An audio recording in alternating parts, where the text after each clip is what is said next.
और जितने कार्यक्रम होते हैं सब आपकी विधानसभा में अधिकांश होते हैं। मैं ये बड़ा भोपाल के लिए आपको बधाई देना चाहता हूं कि ये पूरा क्षेत्र जहां जहां भी रचना होती है संयोग ऐसा है। और भोपाल ये देश की सबसे स्वच्छ राजधानी और सबसे स्वच्छ राजधानी की महापौर श्रीमती मालती राय जी का भी अभिनंदन करें। मंचस्थ सभी अधिकारीगण, इस अवसर पर मौजूद आप सब, सच में ये परमात्मा की लीला है। हमारे हाथ में ना जन्म है, ना मृत्यु है, ना हमारा अपना स्वयं का शरीर है। जो कुछ है ईश्वर की लीला है। वो जैसा हमको जब जन्म देना है, कोई 84 लाख योनि बताता है, कोई हमारे लिए कई बार अपने प्रारब्ध में पुण्य कर्म कम हो जाए तो फिर जन्म होना बताते हैं। अलग अलग प्रकार से हमारे इस जन्म की रचना के बारे में कई प्रकार के ग्रंथों में, कई प्रकार के ऋषि मुनियों के माध्यम से, महापुरुषों के माध्यम से ये हम सुनते आए। लेकिन अपने जन्म की उस कहानी के साथ जैसा परमात्मा ने हमको भेजा, उस रचना के बाद हम अपने कर्तृत्व से एक तरह से अवसर जो जैसा मिला है उसको और बेहतर से बेहतर कराने के लिए ये जो हमारे लिए परमात्मा कुछ गुण भी दे देता है। यही कारण है कि हमारे बीच ऐसे हजारों उदाहरण भरे पड़े हैं जिनके आधार पर हम आज देख करके सीख सकते हैं। सुकरात, सूरदास, कितने बड़े बड़े नाम हैं जिनकी अपनी विचारधारा के बलबूते पर कितना बड़ा नाम है। और सूरदास अभी अभी कुछ समय पहले फिल्मी गीतकार, संगीतकार, रचनाकार रविंद्र जैन क्या गाने लिखते हैं, क्या उनकी कल्पनाशीलता है। हमने अपने प्रदेश के अंदर भी इसी बात को देखते हुए, वैसे तो हमारे परम पूज्य चित्रकूट के स्वामी रामभद्राचार्य किसी भी ग्रंथ पे बात कर लो, रामायण, गीता, महाभारत, कोई उपनिषद, कोई भी वेद आप बोलो, उसका पंक्ति के साथ वो पेज नंबर, पंक्ति, कहाँ किस संदर्भ में बात रखी। इसलिए राम जन्मभूमि का मामला का फैसला हुआ, उस फैसले में उनको भी गवाह करके, साक्ष्य करके उनको मौका मिला और उनने जिरह में भी अपना भाग लिया और अपने सभी प्रकार के तथ्यों के साथ हमारे अयोध्या के अंदर भगवान के जन्म स्थान के बारे में ठोस आधार दिए। मैं मान के चलता हूँ ऐसी इस व्यवस्था के आधार पर जब हम ये मान के चलते कि हमारे दिव्यांग भाई बहनों के लिए परमात्मा ने जो शरीर दिया है, एक तो अष्टावक्र का तो उदाहरण और ही सबसे ऊंचा है। और अष्टावक्र के बारे में तो मुझे लगता है मेडिकल साइंस भी आज दोबारा विचार करेगा कि क्या ऐसा हुआ है क्या। अष्टावक्र के पिता भी बहुत विद्वान थे, माता भी बहुत विद्वान थी। अब उस समय के काल में शास्त्रार्थ चलता था। अपनी विद्वत्ता के आधार पर अच्छे विद्वान लोग बैठ करके शास्त्रार्थ करते। शंकराचार्य जी ने शास्त्रार्थ के माध्यम से लगभग पूरे देश में अपनी शैव संप्रदाय की, अद्वैतवाद की एक धारा नहीं खड़ी कर दी। और ऐसे में हम अष्टावक्र का उदाहरण देखें। अष्टावक्र के उदाहरण में अपने पिता बहुत बड़े विद्वान हैं, लेकिन वो कोई बात कर रहे हैं कहीं अपने शास्त्रार्थ में, तो गर्भ में है बच्चा, लेकिन गर्भ से अपने पिता के साथ संवाद करके वो वहां पिता से भी बात कर रहा है। और एक नहीं, दो नहीं, 8 जगह गलतियां पकड़ करके पिता को वो अपने शास्त्रार्थ से हरा देता है।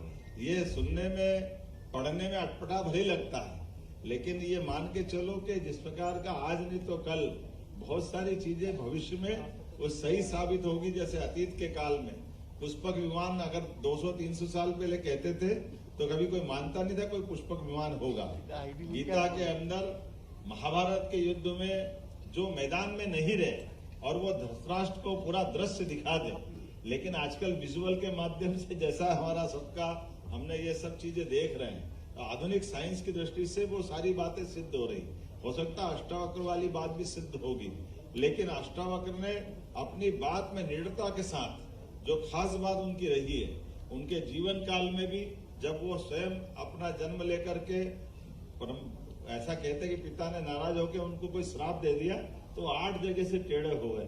कोई बात नहीं, लेकिन वो अपने जिस थॉट को लेकर थे, जिस विश्वास को लेकर, विचार को लेकर उन्होंने शास्त्रार्थ किया, आखिरकार वो सिद्ध हुआ जब उनका जन्म हुआ। जन्म के बाद पूरा जीवन महाराज जनक का दरबार, उस दरबार में शास्त्रार्थ होने के लिए दुनिया भर के विद्वानों को बुलाया गया।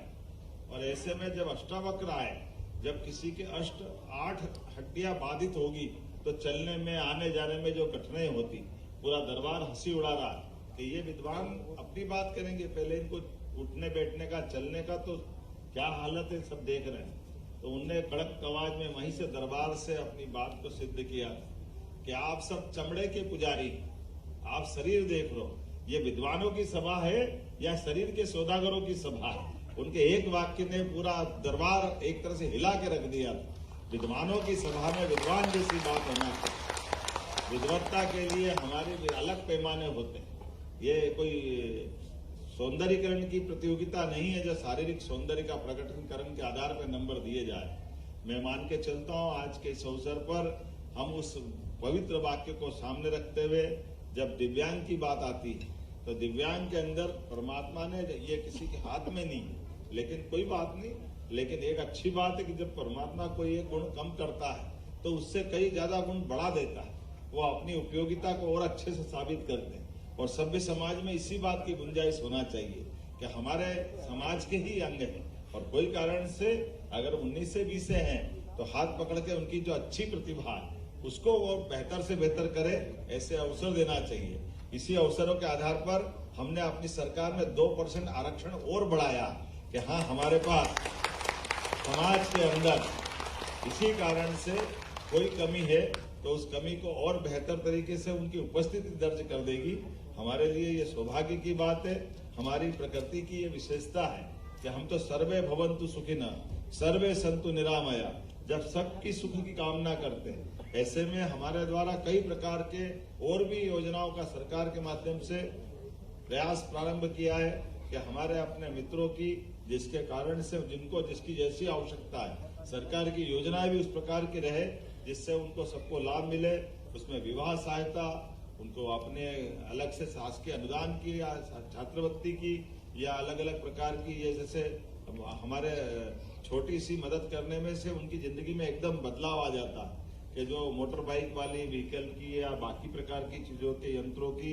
इसलिए नारायण सिंह जी, आपके मंत्रालय के माध्यम से जो चाहिए सरकार सब देना चाहेगी।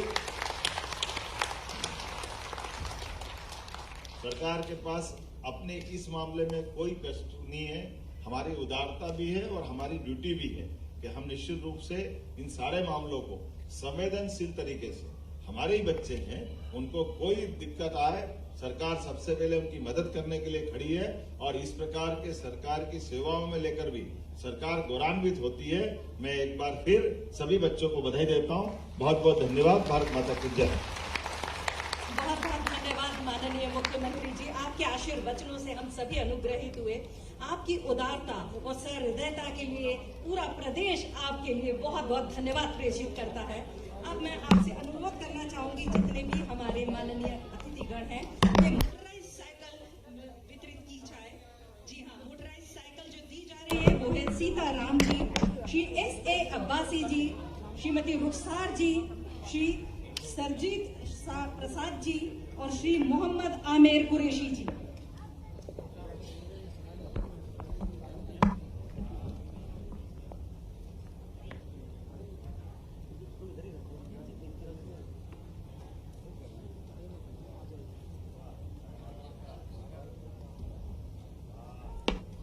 शरण भैया थोड़ा पीछे।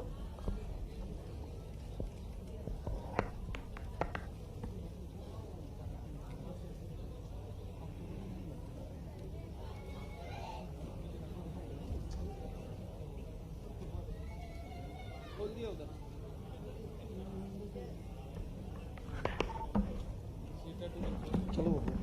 क्योंकि हमारे माननीय अतिथिगण बेहद उनका बिजी शेड्यूल है और उनको जाना है, तो मैं